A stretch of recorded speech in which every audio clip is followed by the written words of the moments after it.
Shawny. Don't mix me, I not concrete. Wow, you dancing, yeah? Don't mix me in your story. Don't mix me in Go Shawny. Don't mix me, I not concrete. Wow, you dancing, yeah? I tell you. It's always a better choice. My one and only station. DBS Radio.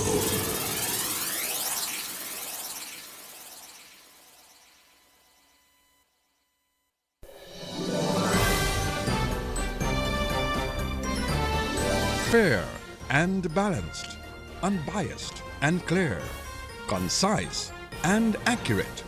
This is the DBS Evening News. Here now is your presenter with the headlines. In the headlines, historic declaration of unity signed by indigenous tribes in St. John's, USVI. In news from the region, UN report Haiti's gang violence claims 5,000 lives in less than a year. And internationally, Air India crash investigation finds fuel switches cut off moments before impact. Good evening, I am Leila Langford. Details of the news when we return.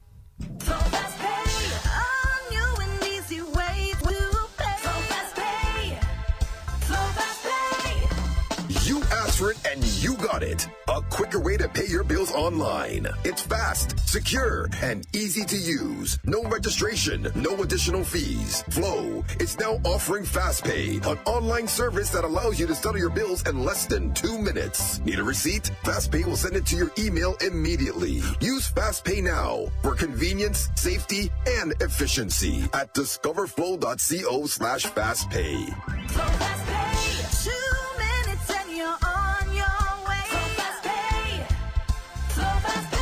Flow is keeping you connected. DBS News. Welcome back. A historic declaration of unity between the Taino tribes of Puerto Rico and St. Thomas was signed in St. John's, USVI during a meeting of chiefs earlier this week. Kalinago Chief Annette Sanford, who represented Dominica's Kalinago people, along with former Kalinago Chief Lorenzo Sanford, tells DBS News the indigenous tribes had the opportunity to reaffirm their commitment to stand together. I recently had the honor of representing our territory on an important cultural and diplomatic journey to St. John's in the U.S. Virgin Islands. At that place, we signed a historic declaration of unity between the Taino tribes of Puerto Rico and also the Taino tribe of St. Thomas, which was recently started, and it is led by the first female Taino chief as well. So it was really an honor for me to connect with these individuals. This trip was a 3-day trip. It was engaging. We had meetings of the chief where we had the time to discuss and share common ancestry. We had to reaffirm our commitment to stand together as indigenous peoples of the Caribbean. All in all, it was just a powerful moment of reconnecting, healing, and solidarity. Kalinago Chief Annette Sanford. Sanford says the Declaration of Unity is important for Dominica's Kalinago people. We learned from each other. It was an opportunity where we were able to have that kind of cultural exchange, and I was able to see that there are other thriving indigenous groups across the Caribbean that share similar connections to us within the Kalinago territory. This Declaration of Unity is very important for the Kalinago people because unity strengthens our voice. I think for too long, indigenous peoples have been divided by colonial borders, but our heritage and struggles are shared. And this declaration is a step towards regional and indigenous cooperation, where we're able to stand together to advocate for land rights, cultural revitalization, and of course, political inclusion. Kalinago Chief Annette Sanford. Police are investigating a shooting incident in Roseau, which has left one male foreign national nursing injuries at the Dominica China Friendship Hospital. The incident occurred shortly before 11 a.m. this morning on Hanover Street. The victim, who was shot in the rear end, eventually collapsed near the Roseau Market before being taken by ambulance to the hospital. His condition is still unknown at this time.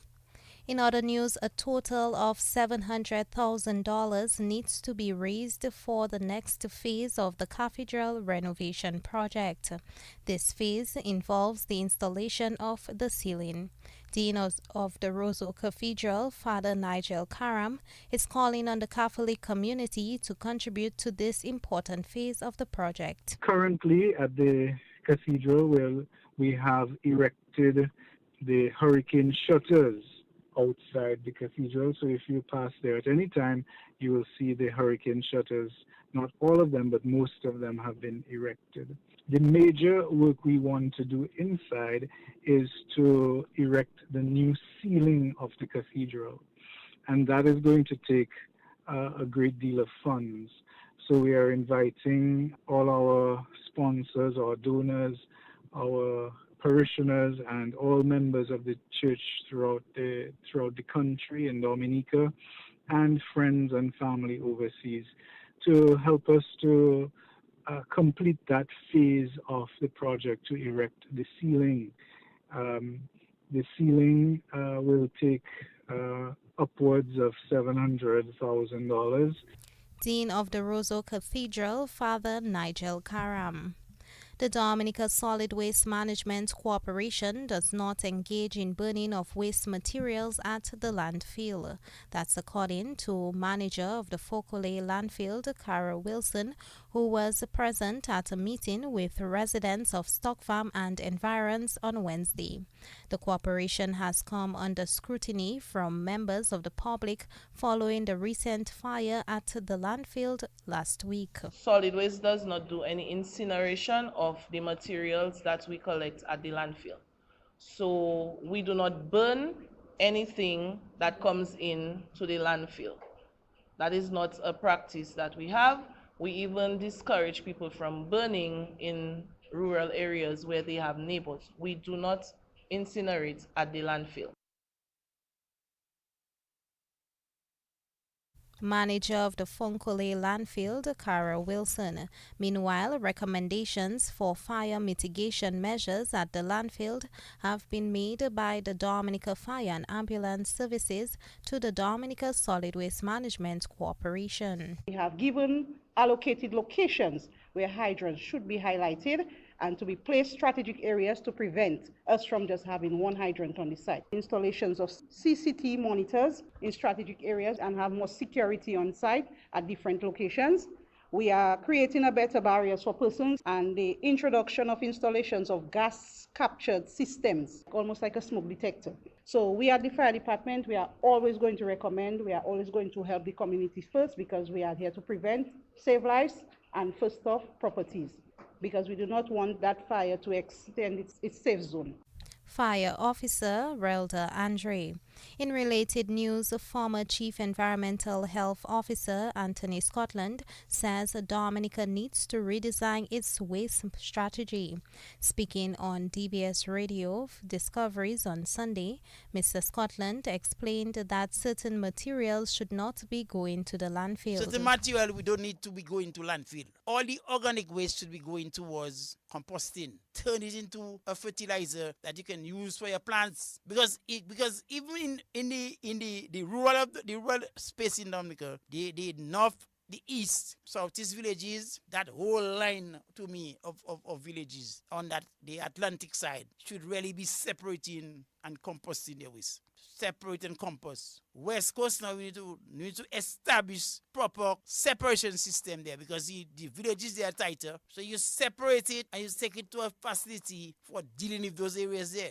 So you don't really have to go back to landfilling. You understand? So we need to seriously look at that. Former Chief Environmental Health Officer Anthony Scotland.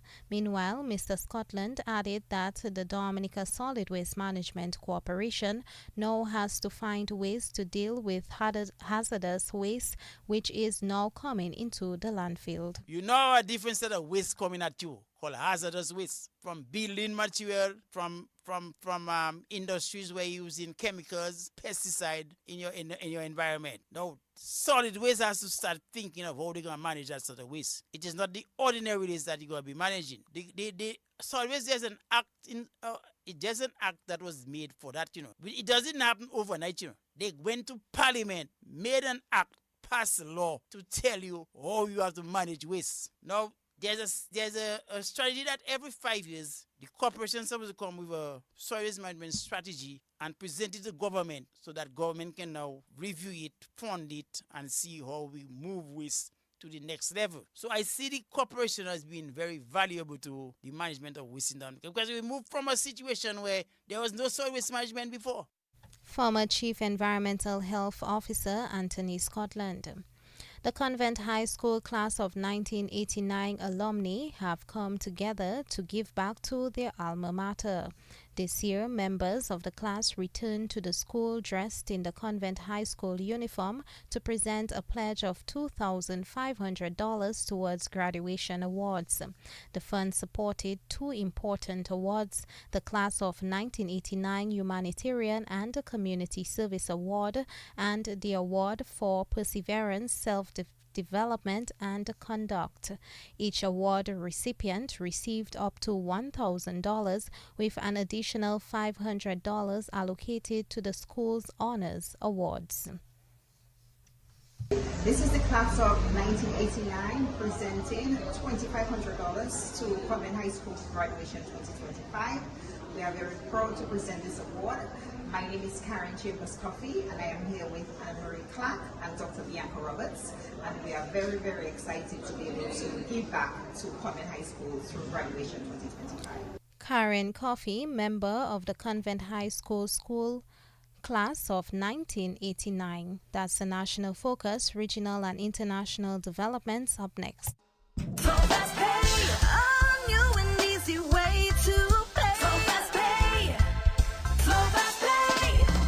You asked for it and you got it. A quicker way to pay your bills online. It's fast, secure, and easy to use. No registration, no additional fees. Flow is now offering FastPay, an online service that allows you to settle your bills in less than 2 minutes. Need a receipt? FastPay will send it to your email immediately. Use FastPay now for convenience, safety, and efficiency at discoverflow.co/fastpay.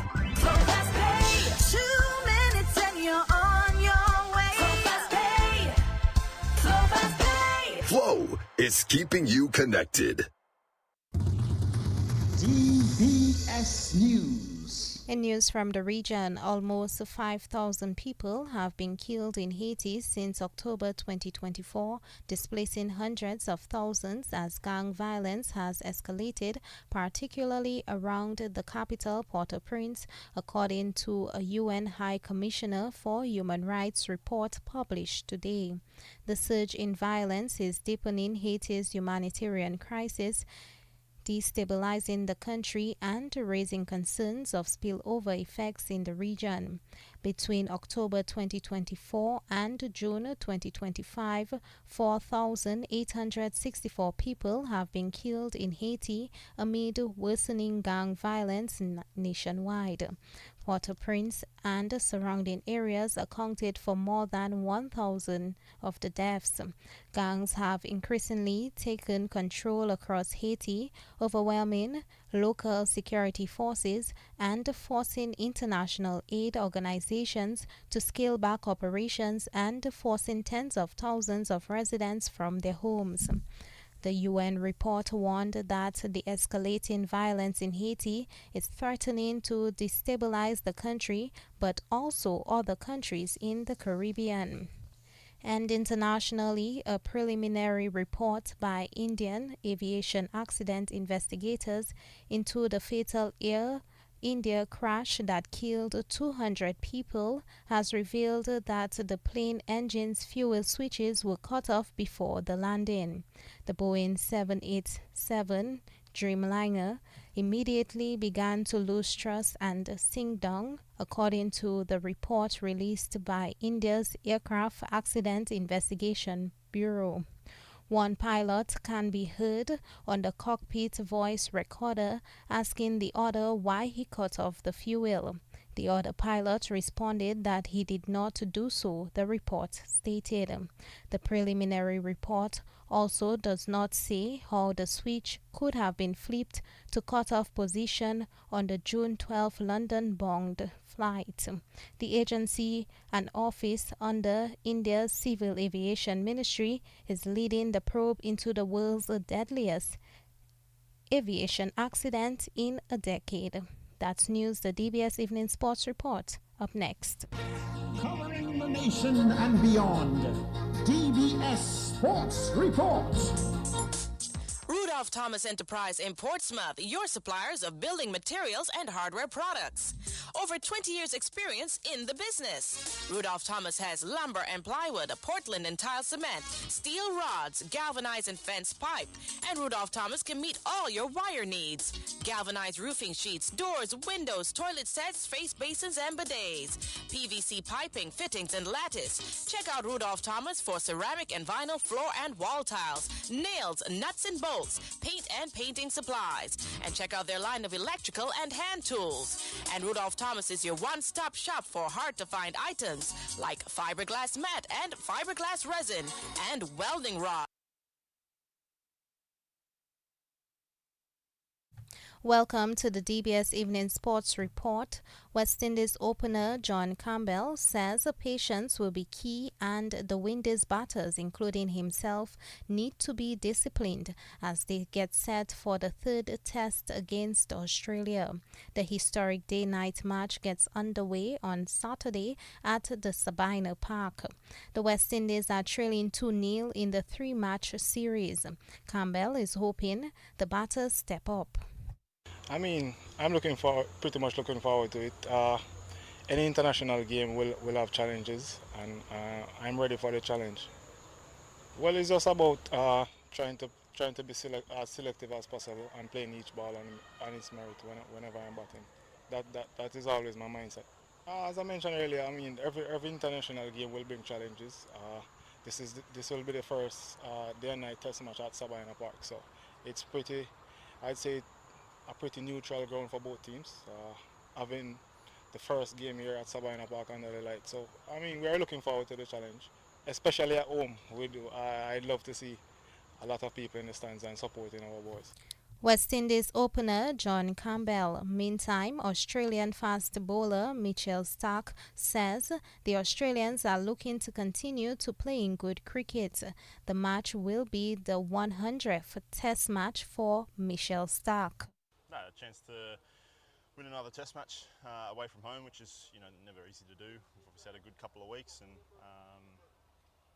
I guess it makes me feel old being 99 games under the belt. But yeah, it's another great place to play. I mean, the last tour here, we finished here in 2015, and then went on to the Ashes. So for a few of us, good memories from that one 10 years ago, and hopefully another good week. Australian fast bowler Mitchell Starc. A half-century for KL Rahul as India have been steady in their reply to England's first innings total as the third test between the two countries continues. England made 387 in their first innings. Joe Root got 104. Bryden Cass 56 and Jamie Smith 51. Jasprit Bumrah picked up 5 for 74. Nitish Kumar Reddy 2 for 62 for India. India at Storms on day 2 were 145 for 3. KL Rahul was not out on 53. Cameron Near got 40. Ben Stokes took 1 for 16 and Jofra Archer 1 for 22 for England. Scores heading into day 3, it's England 381 and India 145 for 3. India trails by 242 runs. Technical advisor for the national under-15 football team, Kurt Hurd, is hoping that the team can improve on its fitness as Dominica gets set for the CFU under-15 tournament in August. The national team will play Anguilla in 2 friendly matches this weekend at the DFA Technical Centre. Hurd says the team's fitness level has been a challenge. Of course, match fitness is a huge one. We need to make sure the players are able to last. We're playing at 2 p.m. and 4 p.m. in Curacao. It's going to be tough in that heat, which is why we're replicating that this week. With the games against Anguilla being 2 p.m. and 4 p.m. We played at 2 p.m. last week. I could see some of the players struggling a little bit with that in the games. So for sure, definitely match fitness. But in terms of technical, tactical, I've got no worries at all. These boys have came on leaps and bounds since we started training. I'm fully confident in their ability to go and be a success in this tournament. More so, can we last the games? Technical advisor for the national under-15 team football team, Kurt Hurd. The under-15 team features overseas-based players DeMario Nelson, Peyton James. The full team is Asaf Banis, Roxanne Coppel, Shaquan Gustav, Tishon Christmas, Ozan Graham, Kelano Williams, Taran George, Kaden Joseph, Jayan Lockhart, Elon Pascal, Peyton James, DeMario Nelson, TJ Lewis, Jeswani Blaze, Che Etienne, Kalik Prevost, Kedrick Augustine, Hassani Ambo, and Javon Hamilton. Dominica will play Anguilla at 2 p.m. on Saturday and at 4 p.m. on Sunday at the DFA Technical Center. The Dominica Football Association has launched an investigation into an incident during the Premier League match between DSFC and the Roosevelt Skerrit Bombers, which has left a DSFC player nursing injuries at the Dominica China Friendship Hospital. The incident occurred during last night's match at the DFA Technical Center. The game ended prematurely when two players from the DSFC team started fighting with each other. Yes, you heard right.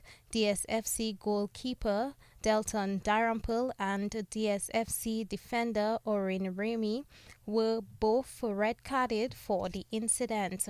Things further escalated when Delton Darampel was attacked by a few spectators outside the players' locker room. Darampel received injuries to his head, which required a number of stitches, and he is now a patient at the Dominica China Friendship Hospital.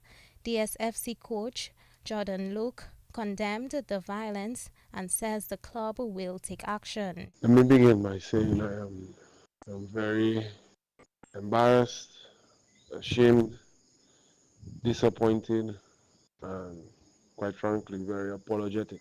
After a misunderstanding, disagreement, you had two players, Delton Darampel and Oren Remy, getting into an on-field altercation, both of them receiving red cards. And then on returning to the locker room, Delton was attacked. Non-authorized people being allowed to enter the players' area during a match. I mean, a lot of things were wrong with the situation, but I think first and foremost were the behavior of my players.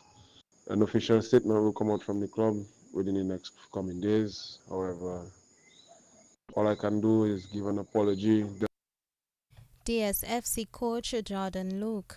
The Roosevelt Skerrit Bombers were leading 5-0 when the match was stopped in the 80th minute. Bombers coach Horace Mills. First and foremost, there is no place in football for that. So, on behalf of myself and the Bombers Football Club, I'd like to strongly condemn what I saw go on there. In regards to the match, it's unfortunate it couldn't finish, but we understand and we look forward to hearing from the association as to how we move forward from there. Roosevelt Skerrit Bombers coach Horace Mills.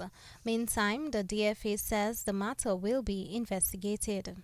The DFA condemns all forms of violence in and off the field.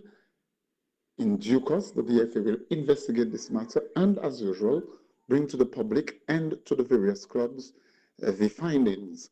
Again, we solicit from our fans and the many patrons of the football to refrain from violence. We know this game is very contentious, but nonetheless, we stand firm against all forms of violence, and the Dominica Football Association, again, will investigate this matter and bring the findings to the public.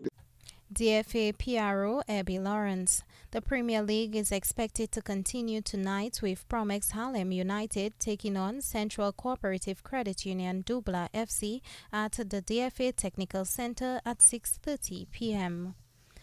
Using sports for the building of a friendly relationships with Dominicans living abroad. Well, that's what organizers are hoping to achieve with a series of domino matches starting tonight. The D&K's domino team of Riviera Zurich will host the Miracles team from Guadeloupe. The teams will play 3 nights of friendly matches, all in an effort of building friendly relationships with the Dominicans living in Guadeloupe. The Guadeloupe team will also use the opportunity to spread the word of the gospel. The games will be played at D&K's bar in Riviera Zurich.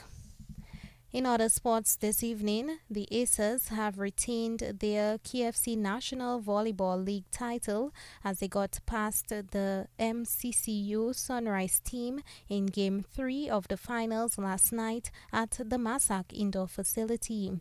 Aces took the first 2 sets before Sunrise managed to win the 3rd set. But the Aces quickly closed the door on any sort of comeback as they won the 4th set 25-20. Aces took the match 3-1. Aces captain is Anna Marie Panfe. Well, last game we lost, so we decided that we had to come back with a lot more concentration because we felt that concentration was lacking in the last game, and then Marigot just capitalized on it and they won that game. So this time we decided that we were going to focus and play more defense. We did not play a lot of defense in the last game, so I think this game our defense was 100% improved, and I think that's where we edged them out in the game. You're up 2-0, and for one point it looked like Marigot were about to do the same thing they did on Tuesday, come back. So what did you say to your teammates at that point? I tell them we do like Christmas. We like to just relax because we too up, we relaxing. So we decided, okay, let's try to just get that focus there. And even in the 4th set, we were up by about 6 points and we lost focus, but we came back. And that's the important thing, and that's the interesting thing about Aces. We have the ability to come back when the pressure is on us. You've won so many titles. How special though is this one for you? Oh, every victory is special. I mean, you have to thank God. In sports, you never know when you're there, when you're not there. So while I'm there, I enjoy every victory. And I really thank God for giving me longevity in sports. And I really thank him for that. And I thank my coach, Albert, who's been there with us always, and the junior players, because if you notice, we've only had 6 for many of our games, 7 for no more than 7. So it was really tough this season, but we made it. Aces captain Anna Marie Panfe, Sunrise head coach Itoma James.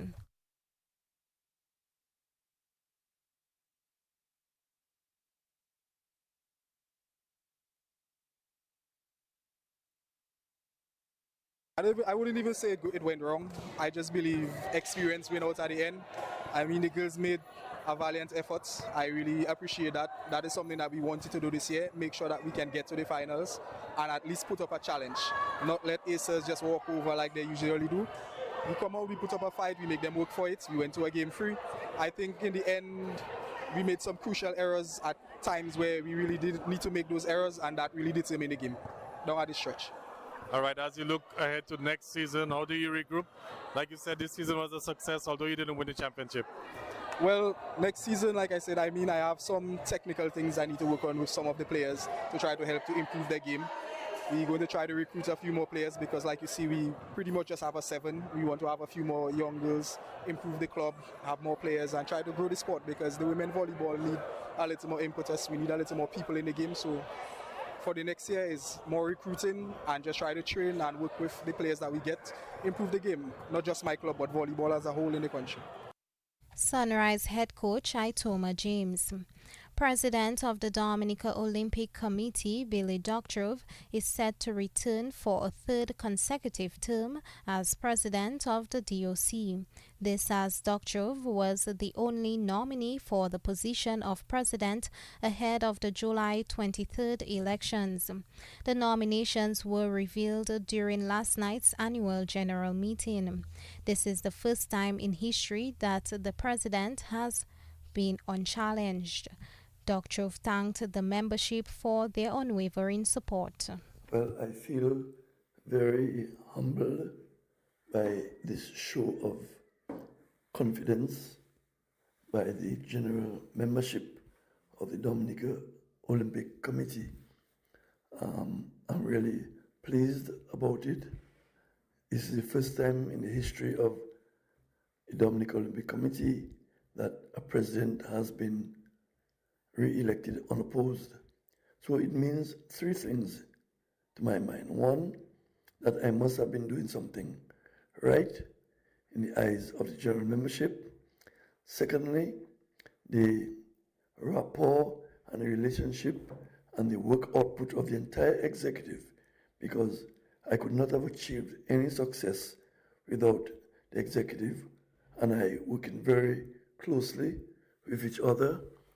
And thirdly, and probably most importantly, it is the acceptance of the general membership, the recognition that they recognize that under my leadership and that of the executive, that we are taking the Dominica Olympic Committee, we have taken it and we are still taking it into a path, down the path that they are completely satisfied with, in particular our governance, the management of the Olympic Committee, and in particular our financial accountability. President of the Dominica Olympic Committee, Billy Doctrove. The treasurer, Dexia Ducre, was also nominated unopposed. Meantime, there will be elections for other positions. The vice president